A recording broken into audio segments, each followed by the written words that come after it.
Okay, everyone. Welcome to the digital version of Katmai National Park. We're just about to get started. Just give us 1 second.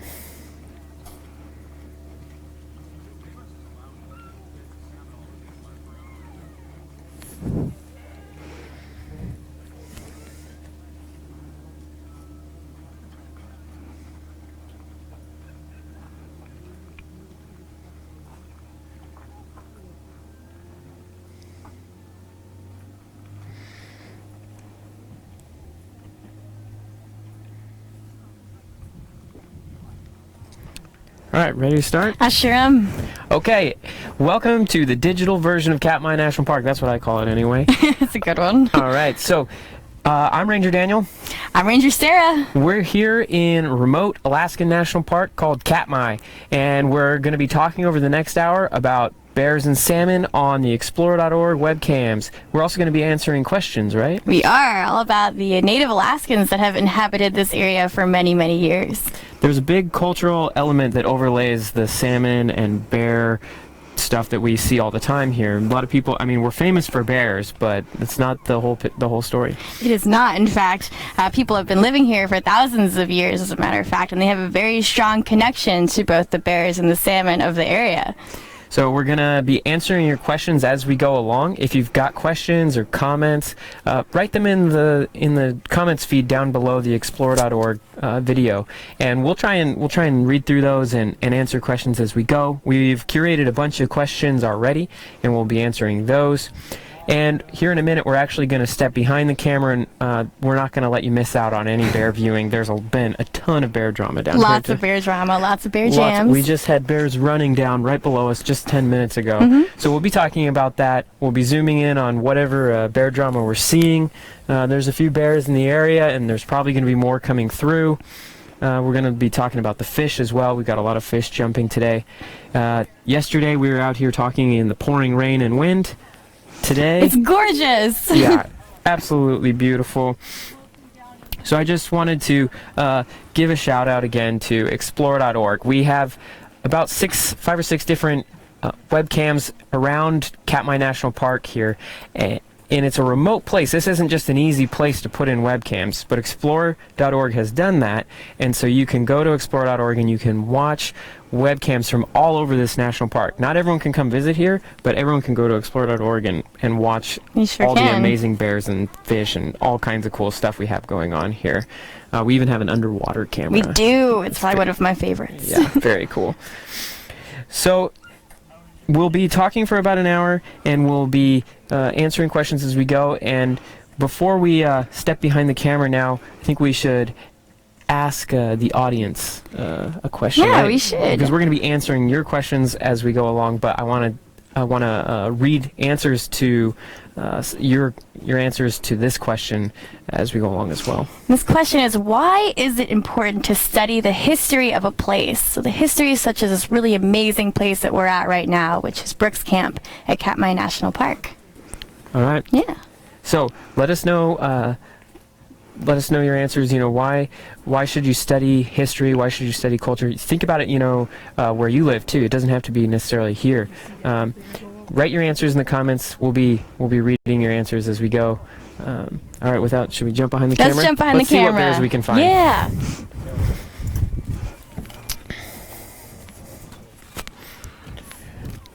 All right. So let's see. Whoa, yeah, we've already got some family groups. We sure do, right out there by the queue out there. Maybe as we get started here, we should explain some of why is it exactly that we do have so many bears here. Because if you're just tuning in for the first time, you might say, how are there bears right over there? Plus there's some bears over to our left. How can there be so many bears in one place? What brings all these bears here, Sarah? Well, it's probably the reason why this area has been used for so many years, and that's the fact that there is just a huge population of salmon here. As a matter of fact, it's the largest sockeye salmon fishery in the entire world here in Bristol Bay, which we are connected to here at Brooks Camp. And that's what these bears are currently doing. They're just consistently fishing and fishing as they prepare for hibernation.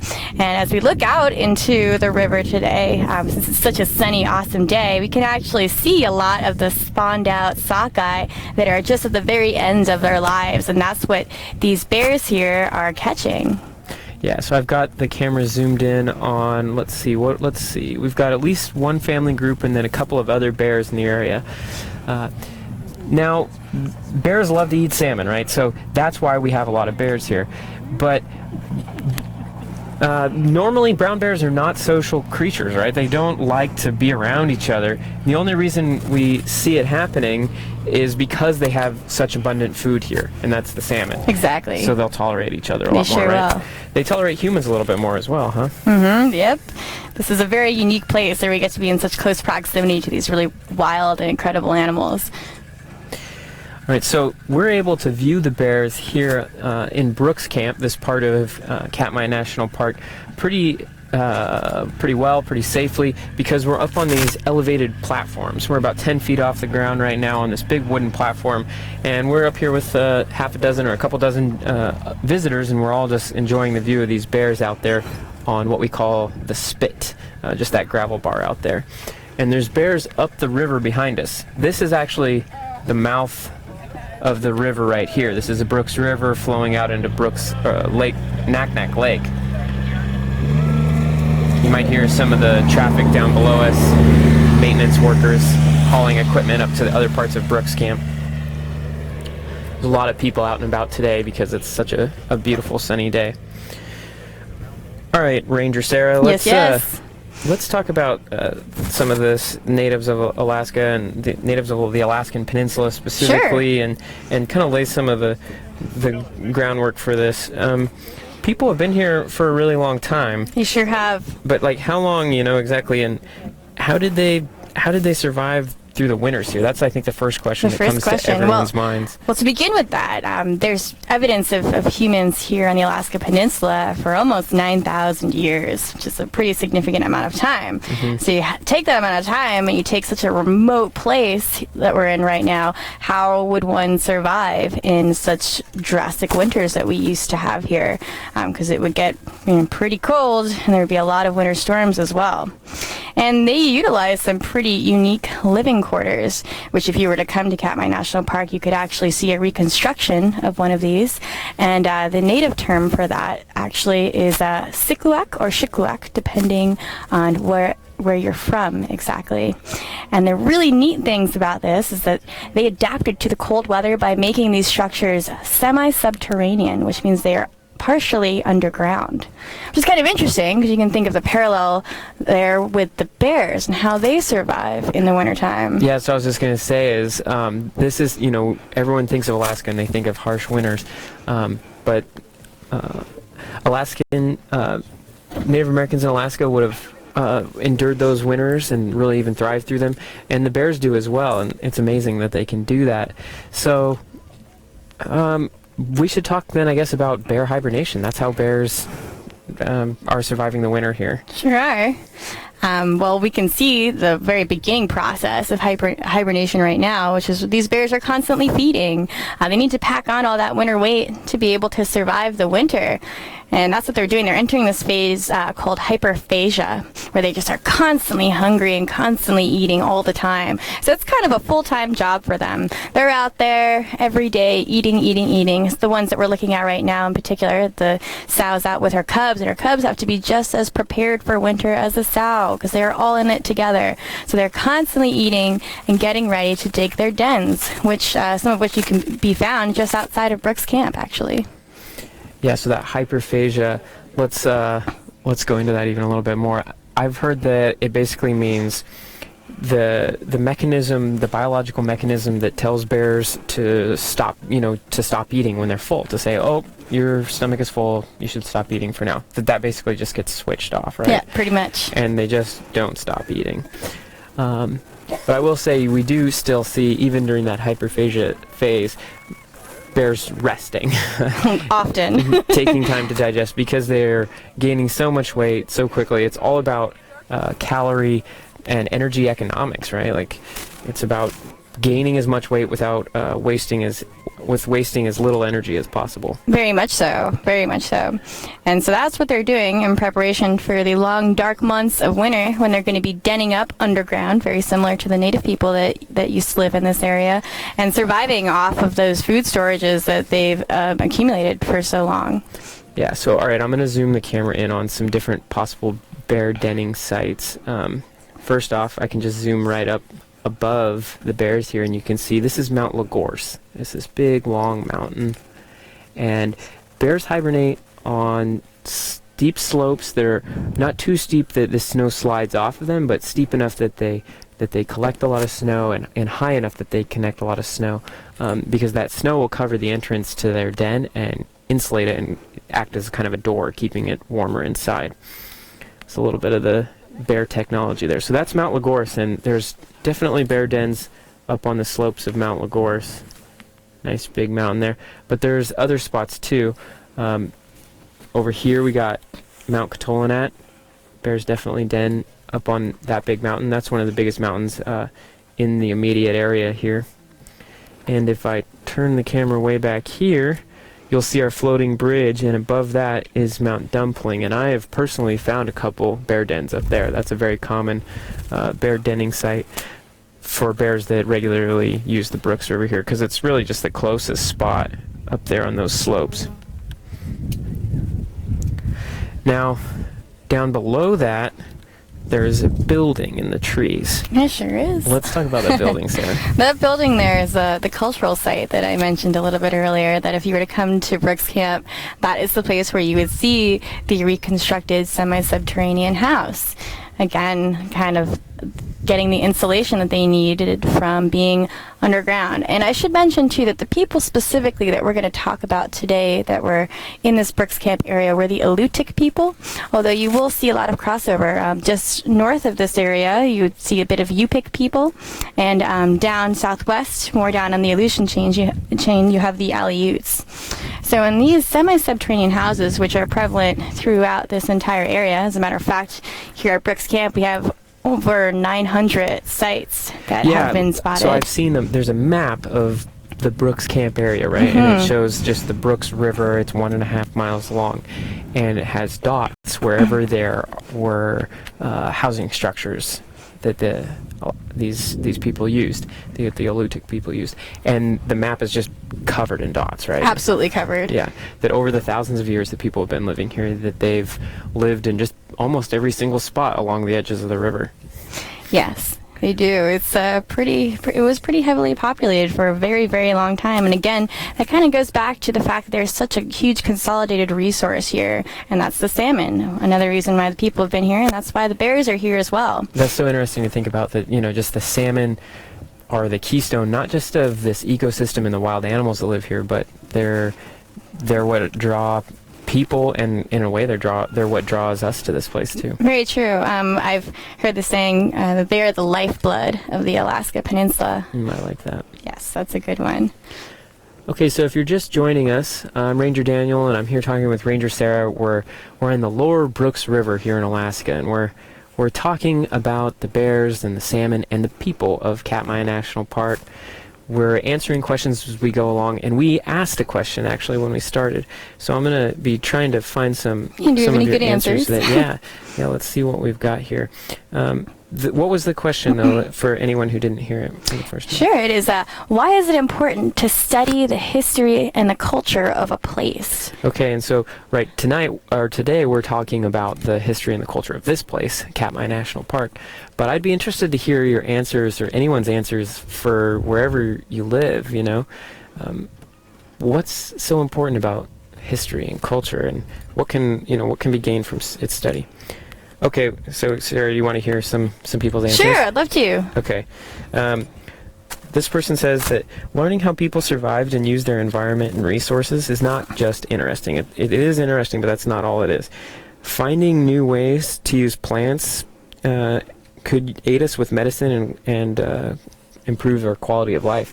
So there's some interesting, that we can learn from the ways these people live and did live, and I think we can learn from the ways the bears live too. There's a lot we can learn from this place, and that we can learn from the history of this place, and I think that's what they're getting at. That's Most pretty definitely. cool. That's a fantastic answer. Yeah, I think as we go on, we'll be talking about some medicinal uses of plants and things like that, right? Sure, we will. This is a pretty incredible place full of resources that have been traditionally used for a very long time. All right, so you want to hear another one? Yes. This person said that as humans, we should embrace all cultures and celebrate them. Humans need to stop thinking of that everyone else should be a mirror image of themselves. I think that's kind of a cool way to think about it. That is a really neat one. That would be good advice for anyone, Keep an open mind, and you will be surprised at how much you can learn and enjoy. I think that's pretty cool. And then they talked about the opportunities that these Explore Cams provide, for us to learn and enjoy, and I think that's really true. All right, so right now we're watching some bears swimming out here. People don't really think about brown bears being water creatures, but bears are pretty good swimmers, huh, Sarah? They really are. They swim fast, too, and in pretty cold water at that.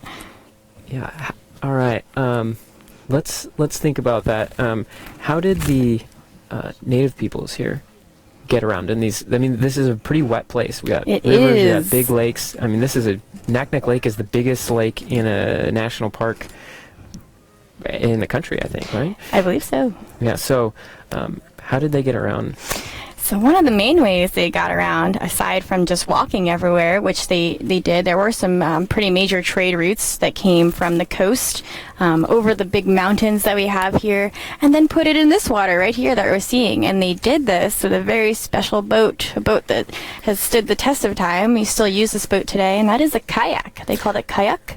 It's spelled with a K or Q, excuse me, and it's very much the same sort of boat that we use today, except it was made out of very different material.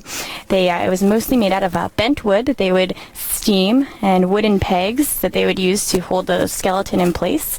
And then they would take a seal skin and stretch it over the entire boat. So it's very lightweight. And it's kind of incredible to think that while they're walking from the coast to where we are here, that they would be strapping this kayak to their back and then putting it in this water here. And this is pretty large water.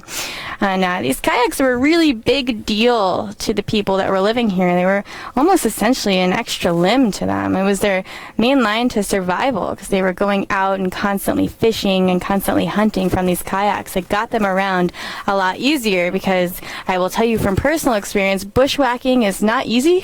No, and it takes a long time. So it's a good way to get around from point A to point B. And then they would come here and then take the river, the Naknek River, all the way out to Bristol Bay. And that was the easiest way for them to get from one side of the Alaska Peninsula to the other. We're in these kayaks. So I like that. So we can you can quiz people and say, what's the Alutiiq word for kayak? Exactly. Right? And it's kayak, because they Trick invented question. this pretty ingenious invention. Actually, too, I'll say that to get over here, if you've been watching the cams this morning, you've known that there's been a lot of bear jams this morning. The bears have been blocking our access to our floating bridge over here. If there's bears within 50 yards of the floating bridge, the bridge is closed, because the bears need to be able to go around or under that bridge, and they won't do that if there's people on it, because this is their home, and we prioritize their traffic over ours. So Sarah and I actually had to canoe over here. We did. If we had a kayak, we could have taken it, but we just had the canoe. So we canoed across, right here, and were able to stay 50 yards from bears while we did that, as per the regulation, and so now we're here to talk to you about it. It's Quite an pretty adventure. exciting, and that's just kind of typical of life in Katmai and life in Brooks Camp. Okay, but so before we got on that track, we were talking about surviving the winter and food here. And this is a perfect opportunity to talk about this, because there's a bear over here with a fish in its mouth. It's look eating. at her. So we talked about the fish being the lifeblood here. How did the Native Alaskans, how did they get fish, and how did they survive on them? Sure. So salmon were, and still are very much, probably one of the most important things that would be harvested to survive over the winter. Now, this is an interesting thing to think about, is think about how much one person like yourself eats in a day. Now think about that in a week and a month. Now multiply that by how many people are in your family, and that amount of food is what these Native Alaskans here had to get to survive the entire winter here, because we have very small amount of daylight, roughly about 5 hours or so, and it never really gets fully sunny, and it's very cold here as well. So they had to be out at a specific time of year and constantly fish. It was their job essentially, and their main means of survival. So pretty much the same time that we have commercial fishing here, which is through July. It's about 6 weeks long. They would come out and go to something called a fish camp, and these fish camps were kind of a generational thing, and people very much still do this today that live in the area. And they will go to this fish camp. It's usually alongside of a river somewhere that they've gone to for quite a few years, and they would set up these big fish racks, and they would constantly fish, and they do that with nets, with fish wheels. So we had a lot of different technology. Yes, they did. And it's just something that they learned over these years and years and years of living in these areas, and it's all being passed down. And a lot of this technology is very much still used today, which is really fascinating. Even the process of storing it. So they would take a lot of the salmon here, and they would either dry it or they'd smoke it. And if you were to go to some of the villages in the peninsula today, you'd still see the very exact same methods, and the entire family gets together and processes it, and they would traditionally put it all in their house, and they would also have storage areas as well, and they would pretty much just live alongside all of this and just eat that throughout the wintertime. Wow. Huh.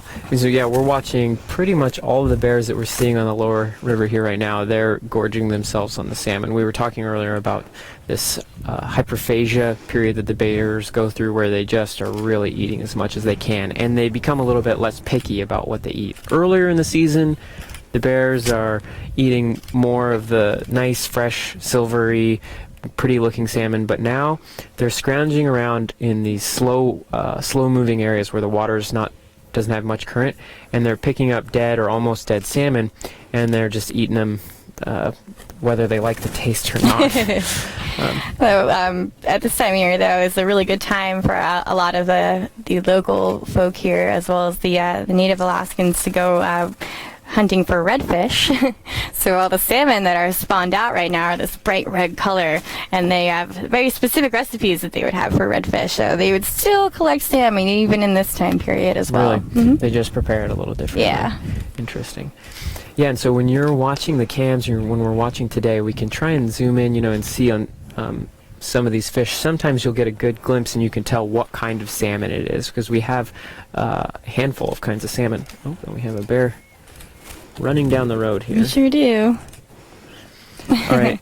So we've been seeing some bears running around. We've been seeing some charging and some action like this. We can hear this sow in the water. It was huffing a little bit. Do you have any thoughts, Sarah, on some of the bear drama that we've seen this morning? Oh, geez. Or this afternoon? The lower river here seems to be the hot spot for a lot of family groups. So we've had quite a few sows with cubs that have been hanging out in this area. If you were to get a good look at the water, you can still see there's a lot of salmon in there, the sockeye in particular. And this is a pretty good place for the sows and their cubs to look for salmon, because they're not dealing with the big boars that are up at the falls. So they have a little bit of safety in that.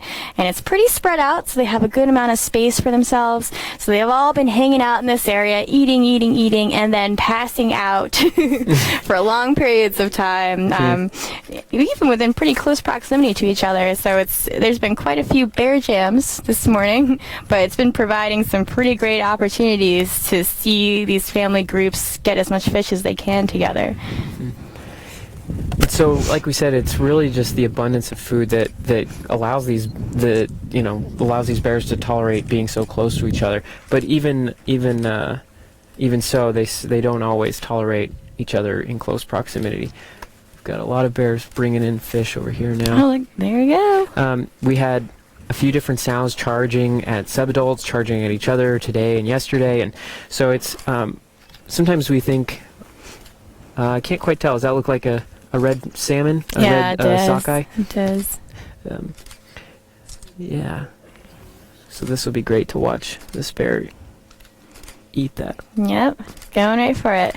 So you'll notice he's just peeling off the Getting skin. the skin. That's one of the fattiest parts of the fish, right? I enjoy the skin too. Yeah, me too. I think that's where a lot of the flavor is, and it's where a lot of the fat is, and calories and nutrition. The good kinds of fat.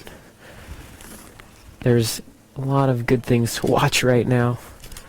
because this sow over here has grass on her head, and that's pretty funny. Nice little wig. She's looking around for salmon that are stuck in the grass.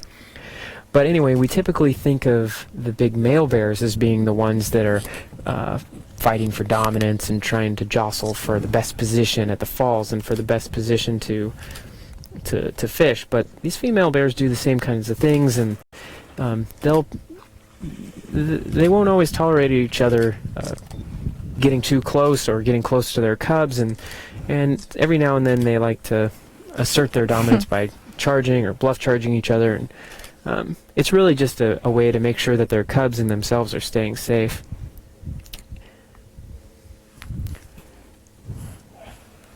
So we've been seeing that every now and then. Today, and just in the past few days, down here on the lower river.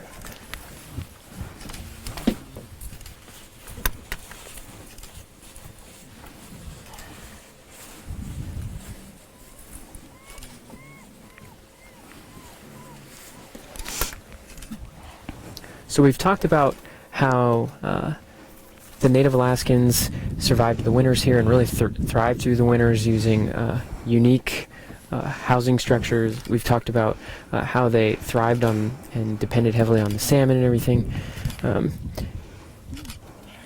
There's a lot more we can talk about, though, yeah? Yeah, definitely. So specifically with harvesting all the salmon that they needed to have in order to survive for the winter, they had some pretty unique tools, some of which, again, are still very much used today. And one of the ones, actually, I'm holding in my hand right now, if you want to check this out. Oh, right, yeah. Yeah.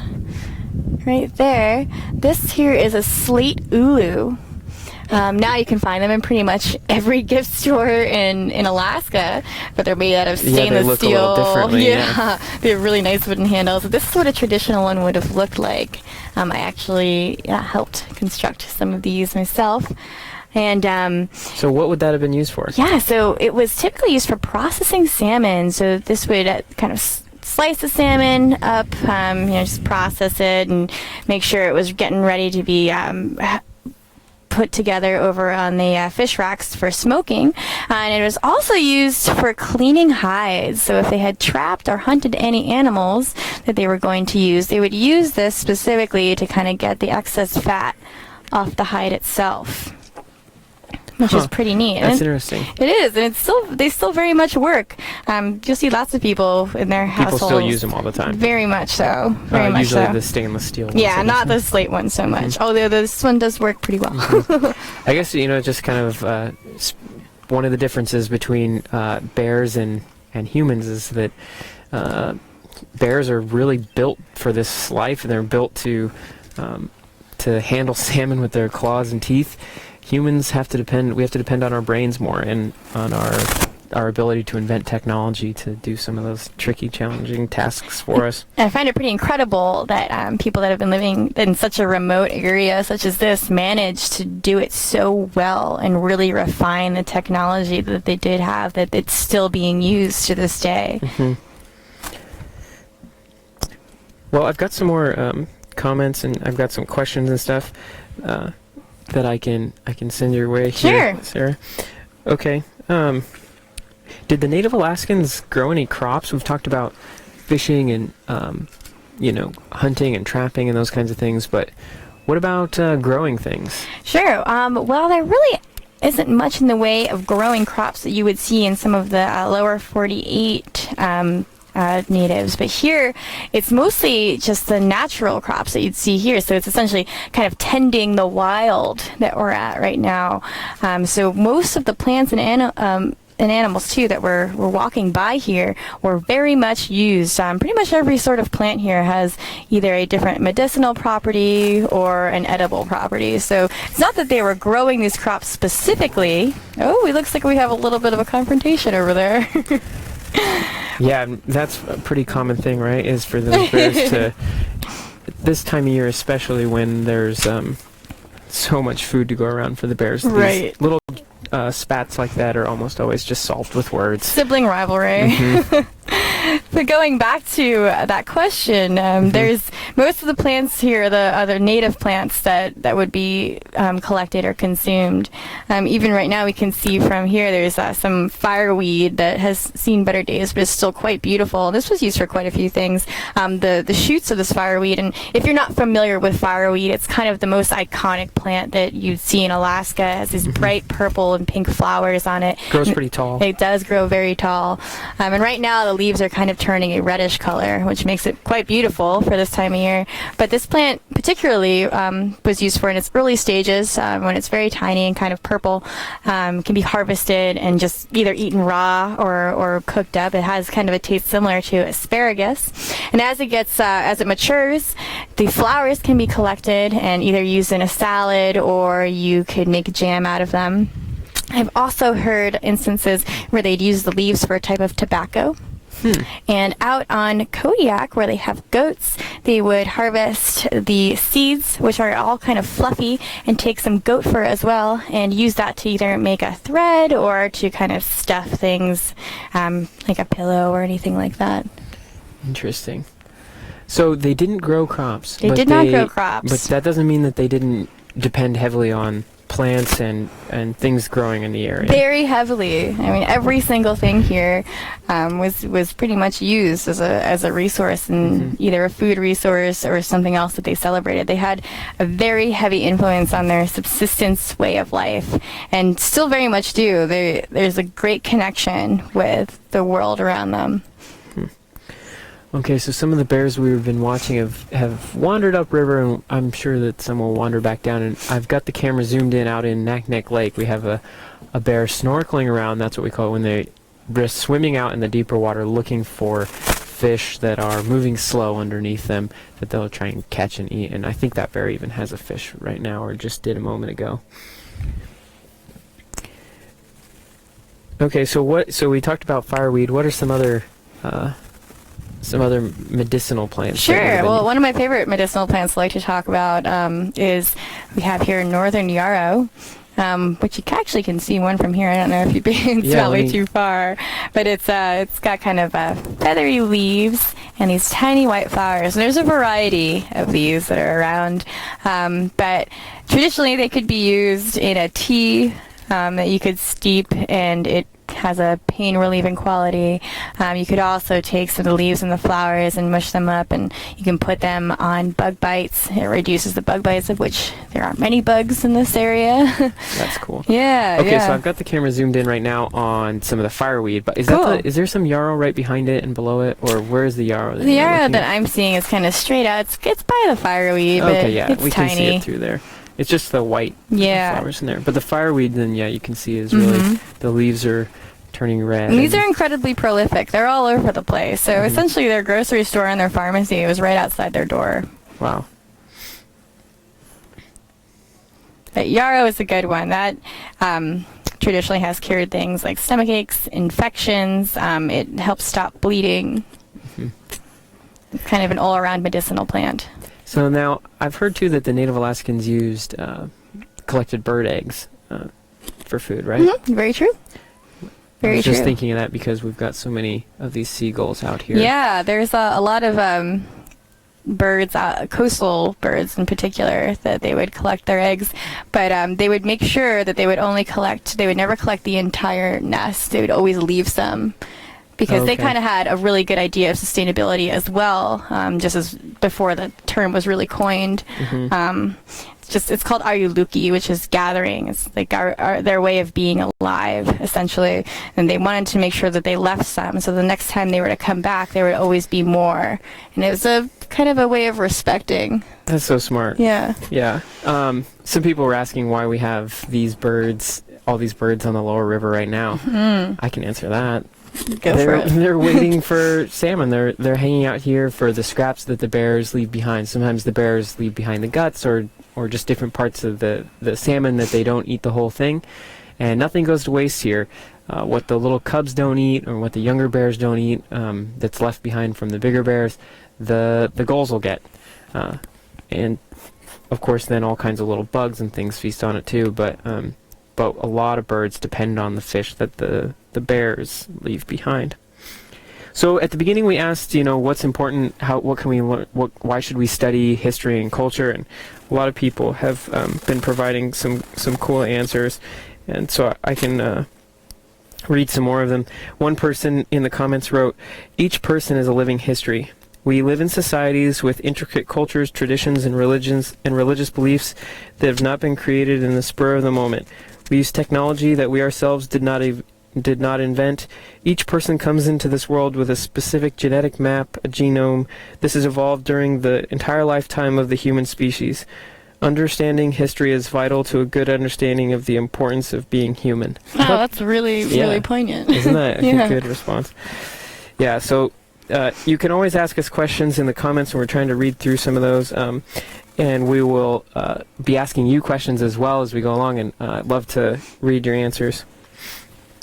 Okay, so M. Chez has a question for you, Sarah. It Okay. says, Ranger Sarah, did the indigenous peoples travel closer to the coast to hunt seals and whales? I mean, we've talked a lot about salmon, but what about other coastal? Oh, most definitely. And we can maybe talk about the bears too. These bears are tied to the coast as well, aren't they? Yeah, I mean, the bears definitely, there's a broad amount of food resources out on the coast. I mean, bears obviously will go after salmon on the coast and seals as well. And if a whale carcass rolls up, they've had a really great lucky day because they'll be feasting on that for some time. And there's also clams out on the coast too. And these bears are actually very good at eating these clams using just their claws to get their... They just follow their noses on the beach and then dig them up.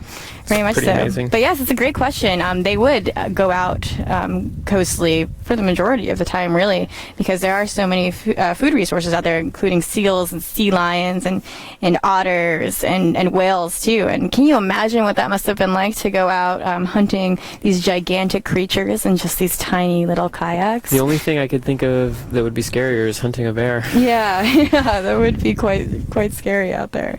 But they did it, and they did it very well. They were very efficient at it, and it was very a sacred thing for them when they were bringing these animals in. They had a really great respect for it because they would essentially be feeding their entire village for months on end with just one of these catches that they'd be doing. So they would use every single part of these animals. You can even see in some archaeological sites here, some of the bones of the whales have been found using these houses that they made here, and instead Wow. of just the trees itself. Huh. Okay, well, let's talk about some of the things that I'm sure everyone wants to know, and that is the Native Alaskans' relationship to bears. Were there bears here when they were here? Sure. Yeah, there were. There weren't in the highest density that we see now. There were actually fewer bears here at the time when many people were living here, but there were still bears. Bears have been here for a very long time as well. And Native Alaskans rather, really connected with the bears. They kind of saw them as human. Kind of a lot of the ways that we associate bears having a lot of human characteristics and qualities. One of the reasons why they're just very charismatic animals, and the Native Alaskans really recognize this as well. Interesting. Yeah, so they really kind of viewed them as just another person. As a matter of fact, if anyone gets the chance, I recommend that they look up these really interesting stories. There are stories from Alaska. There's one that's called The Woman That Turned Into a Bear, and then The White-Faced Bear. And they're all about people and their connections with bears and how very similar we are. So they did regard them as a pretty incredible creature that they didn't necessarily go out and hunt for a food resource, but if it did happen, then it was a very sacred, big event, and they would wear the pelts, they would use the teeth in all sorts of different traditional clothing, and it was a very big, respectful sort of thing that they had with these bears. It's kind of interesting because we still kind of feel that way about the bears today. There's something kind of deeply inspiring, and we definitely, I think, as humans, just think a certain way about bears. So you said that the bear population wasn't quite as dense, though, here on the river. No, it was not. Interesting. So the bear population has grown since then. It certainly has. Well, have you got any other artifacts we can take a look at do, while we're watching I do. this one bear out here? I have quite a few, actually, but this one in particular is pretty neat because it came out of a site in King Salmon, actually. And although it might just look like kind of a piece of dirt to people, this is actually a piece of pottery. It is almost 2,000 years old, actually, from the Norton tradition here. 2,000 years old. Yeah, isn't that wild?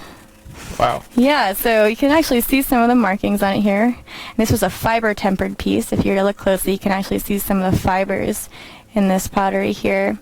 And this was just pulled out of a site there, and this was just used for storage, for food, anything like that. So that was part of like a large jar or yeah, pot, exactly. basically, and they made it. They used fibers to temper it, but then I guess it's just like a clay. Yeah, it's just a clay. Yeah, and that's how they made a lot of things. Sometimes they would put like seal oil and stuff like that too.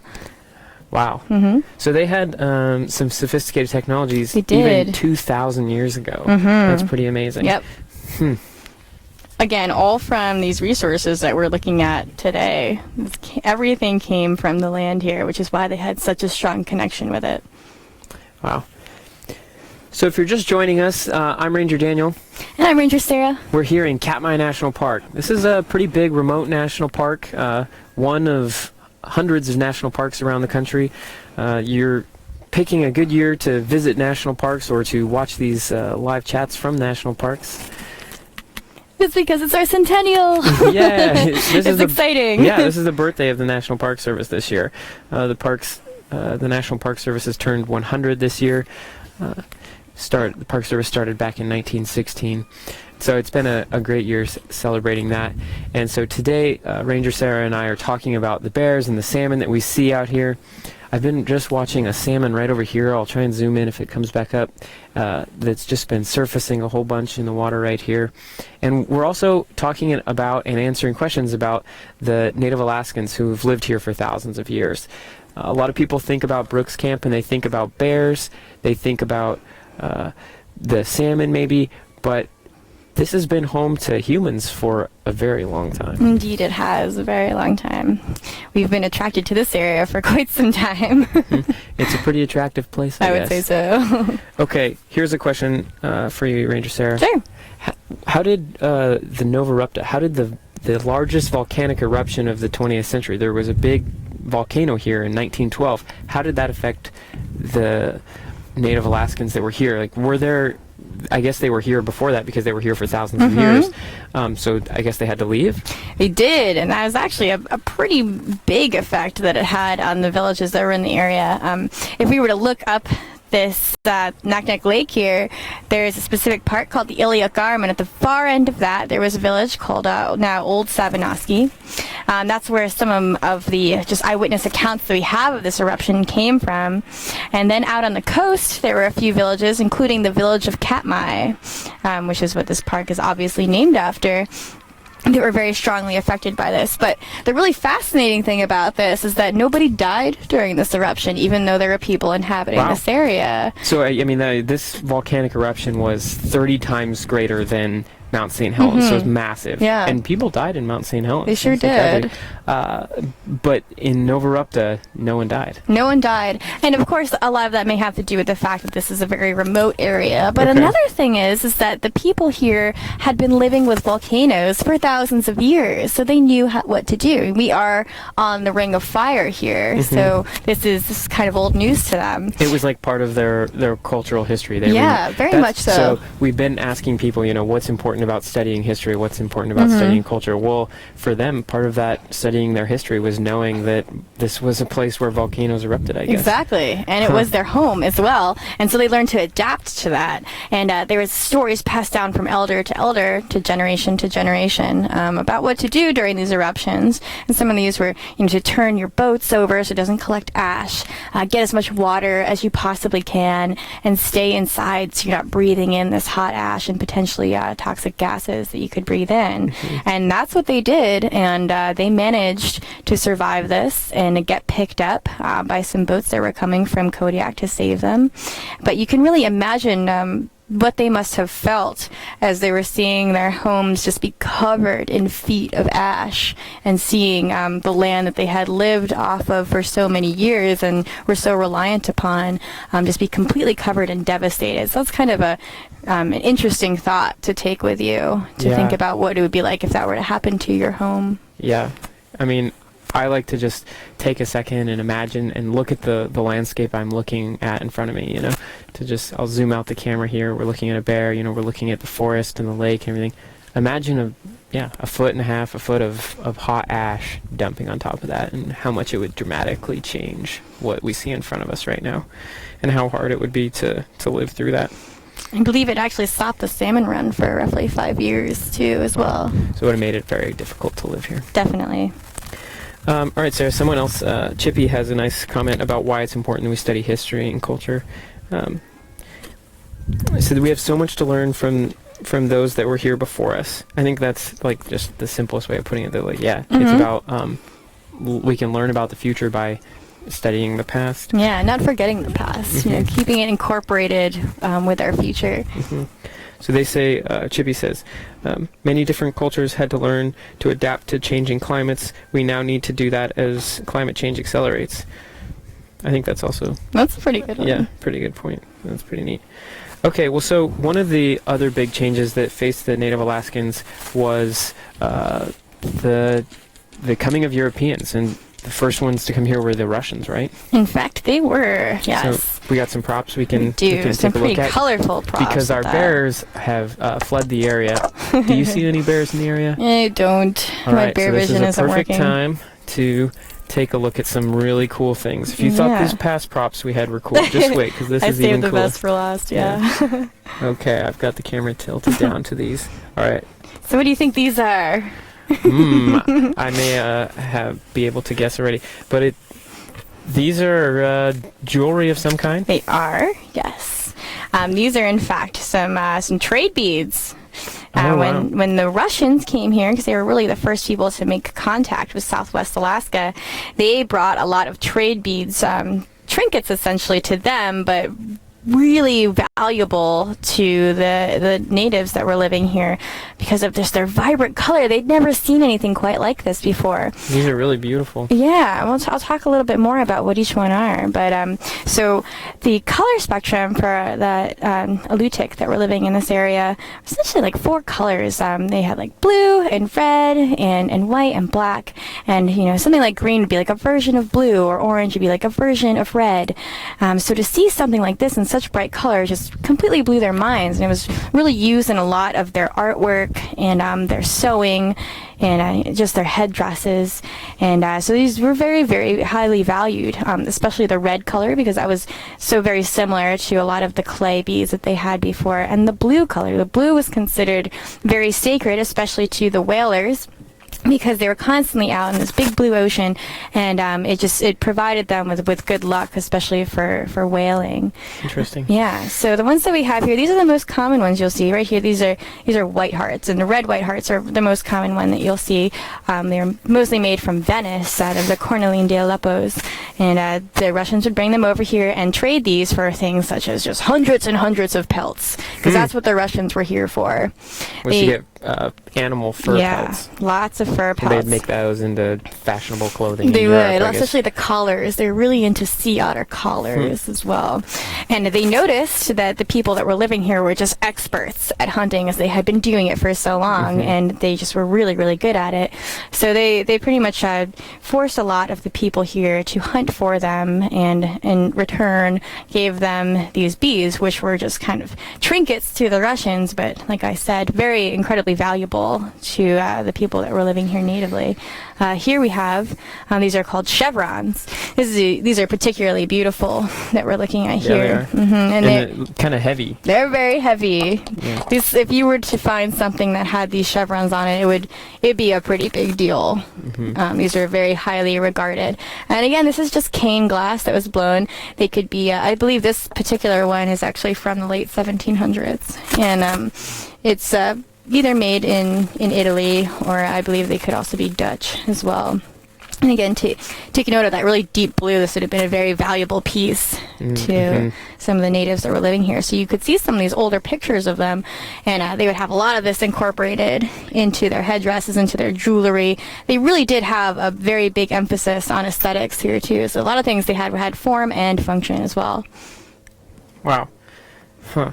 Okay, so let's take another step forward into history then. What happened next? So the Russians came. There was a lot of trade and everything. Some people in the comments have been asking about the spread of disease that we also know about that happened in the lower 48. There was quite a bit of, it was very, very similar to that. A lot of spread of disease. Later on, there was a big problem with the Spanish flu as well here, and that really wiped out a lot of the population that was here for a long time, and it's kind of unfortunate. A lot of the tradition had been lost. A lot of the language itself, the Alutiiq language, was stamped out, and the Russians kind of forced them to learn Russian, and a lot of their traditional beliefs were replaced by Russian Orthodox, which is still very much incorporated into Alutiiq culture today, which is pretty neat. But there's been, after many years of this, of course, then they had to survive the Novarupta eruption. Yeah. But there's been a real reemergence of culture. Especially through the Alutiiq Heritage Museum out in Kodiak has been sponsoring a lot of programs, especially for the villages in the area. Perryville, which is a village down the peninsula, about 250 miles from here, is actually where a lot of the residents that were from the village of Katmai were relocated, and you can still go there and talk after the eruption. Yeah. Novarupta. And you can still go there and talk to some of the elders, and they'll talk about family members that were in that eruption, and kind of still have that traditional sense and values that had been what's a very big part of their lives. And they're really trying to refocus this on the youth now, and bring back the language, which is a huge part of someone's identity. Yeah, it's really interesting that we've been talking about the value of studying history and remembering history. And, that Novarupta is another example of why we should continue to study history and our past, is that Novarupta will likely erupt again someday, and remembering what happened the last time it erupted and how people had to, struggle to survive through that. Something that could happen again. Very much so. Well, we've talked about all kinds of stuff today. We've answered a lot of questions about the Native Alaskans that are here. We've talked about the bears and how this is just a place of plenty in a lot of ways, right? It sure is. People and bears and us today have really been able to not just survive through this place, but to thrive on the bounty of it through the edible and medicinal plants, through the lifeblood that is the salmon, and everything else. It's a pretty amazing place. Yeah. I've got the camera zoomed in on some of these beautiful mountains now. So as we're wrapping up, I just want to ask that question one more time, because I love going through after the chat and reading everyone's answers, and that is, why is it important to study the history and the culture of a place? What can we gain from that? And I hope that you'll keep tuning into the Explore.org cams. We have a handful of them around Katmai National Park here, and there's a lot of bears in the lower river running around. We only have one way up out of view right now, but they're constantly on the move right now looking for food, and so it's definitely something to keep checking on. All right, so thanks for joining us today. You have anything you want to wrap up, Sarah? Not much. Just if anybody has any more questions about the amazing people that have lived here for so long, we can answer those questions later in the comments. Yeah, for sure. So thanks for joining us. Thanks for taking time to think about the history and the culture of this place. And we'll talk to you next time. Indeed. Thanks for having us.